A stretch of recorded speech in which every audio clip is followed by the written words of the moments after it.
At the desk. Title 1. Is the gentleman's amendment to Section 1 or Title 1? I'm sorry.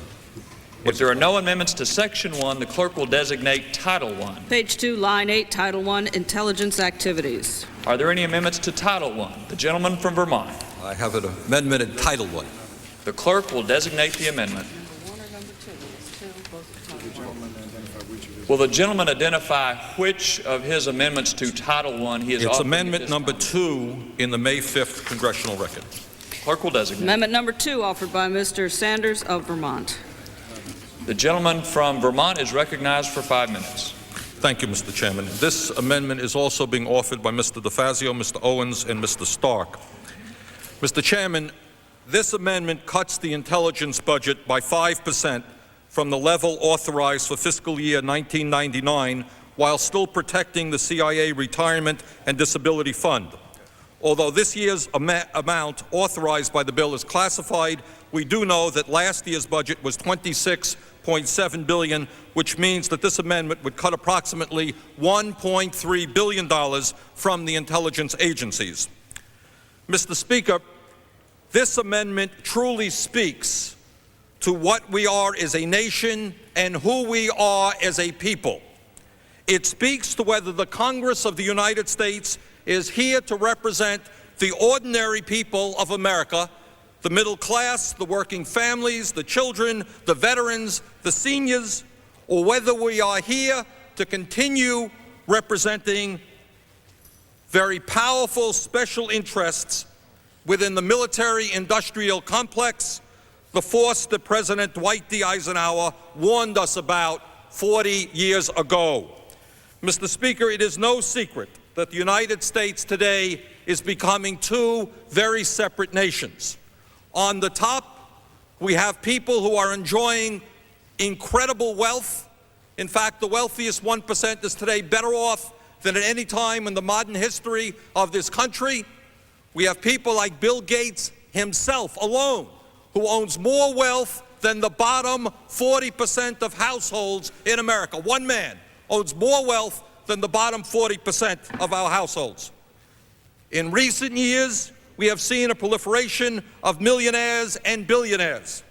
But, Mr. Speaker, there is another reality in America today, and that is that the middle class continues to shrink, that the wages of the average American worker are 15% less than they were 25 years ago, that 40 million Americans have no health insurance, that millions of senior citizens cannot afford the prescription drugs they desperately need, that millions of our families cannot afford to send their kids to college, that food shelters and emergency shelters are seeing a large increase in the hungry and the homeless who come to them for help.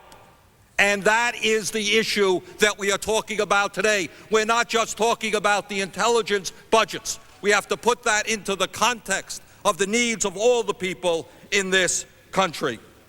Mr. Speaker, how can we increase funding for an already bloated intelligence budget at exactly the same time as some propose major cuts for millions of low and moderate income citizens?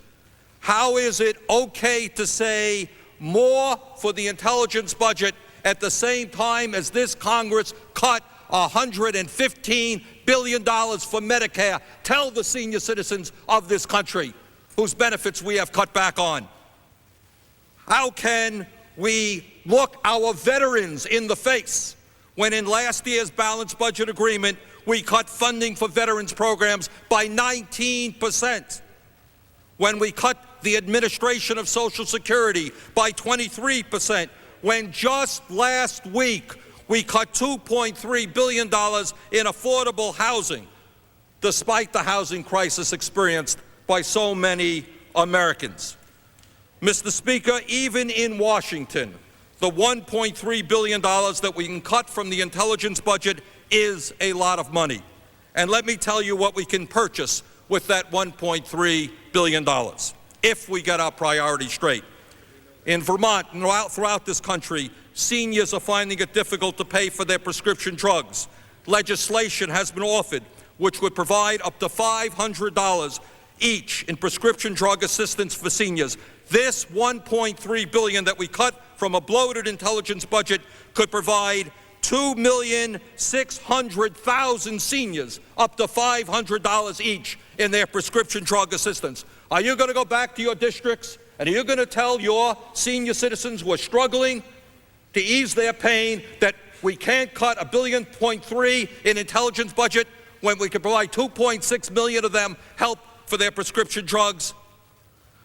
Mr. Chairman, there are 880,000 homebound seniors who receive the Excellent Meals on Wheels program, supported widely in this Congress. This $1.3 billion could double the number of seniors who receive this help. These are elderly people at home, long waiting lists for the Meals on Wheels program. We could double the number. I would ask unanimous consent for 3 additional minutes. Is there objection? That objection, the gentleman is recognized for 3 additional minutes. Thank you, Mr. Chairman.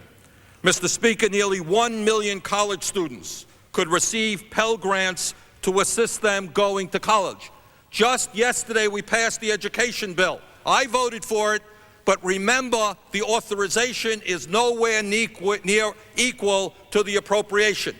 You have millions of middle-class families in this country cannot afford to send their kids to college, and are you so sure that it makes sense for the security of this country, for the intelligence of this country, that it is more important to vote another $1.3 billion than it is to provide nearly 1 million kids in this country with Pell Grants?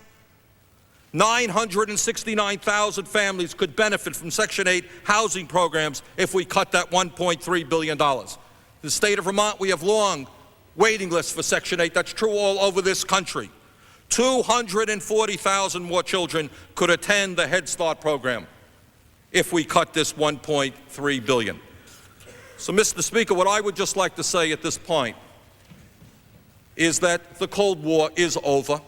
We do need an intelligence budget, but there is very ample evidence that the budget that we're being asked to support today is bloated. And I would say to my friends who are the deficit hawks, who get up here every day and who say, cut, cut, cut.